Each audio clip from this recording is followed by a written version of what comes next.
But the most important myth we debunked, which really got us into trouble and I think was the main reason why few of us could not withstand the pressure, was about how the Palestinians became refugees in 1948. That was the most important issue.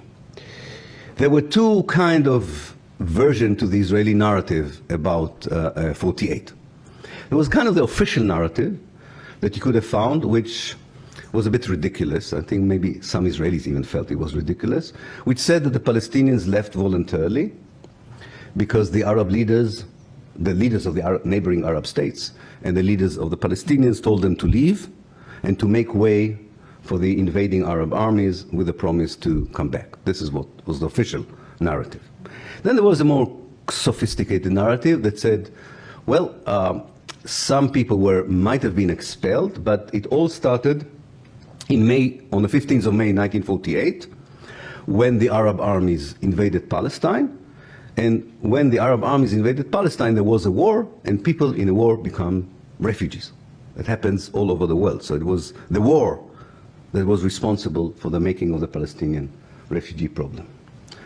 Now, to our great surprise, for those of us who had been open-minded enough, we saw that both narratives did not fit what we found in the archives.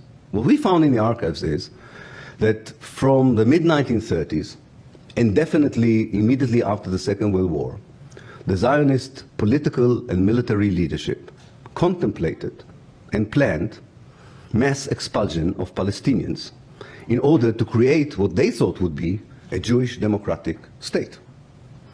They wanted as much of Palestine as possible, with as few Palestinians in it as possible. Their main problem in 1947, 1948, when the British rule came to an end, was that the Jews in Palestine were only 1/3 of the population. And even when the United Nations took over the issue of Palestine from Britain and suggested to partition Palestine into an Arab state and a Jewish state in November 1947, the demographics were such that even in the Jewish state that was offered by the United Nations, the Jews were still not the majority, because there were too few Jews in Palestine in 47, 48. And the solution, definitely after the Second World War, in the eyes of the leading Zionist politicians and military commanders, was very clear. What I called in my book of 2007, the ethnic cleansing of the Palestinians.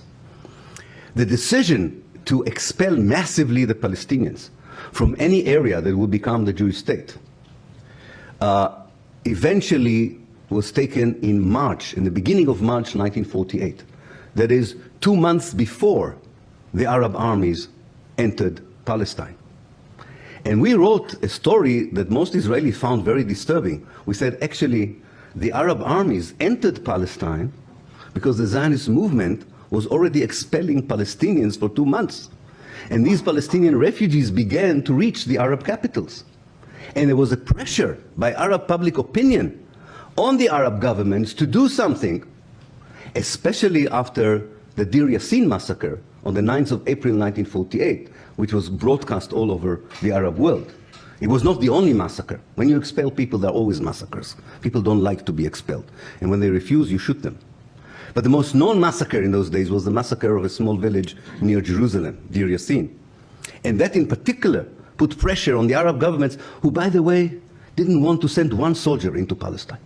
The Egyptian parliament decided on the 13th of May, 2 days before the 15th of May, to send an army into the Sinai Peninsula and from there into Palestine. And as I said, they decided to send mostly the prisoners from the Muqattam camp where the Muslim Brotherhood were interned. So we described a sequence of events by which we said, actually, the Palestinians did not become refugees because of the war.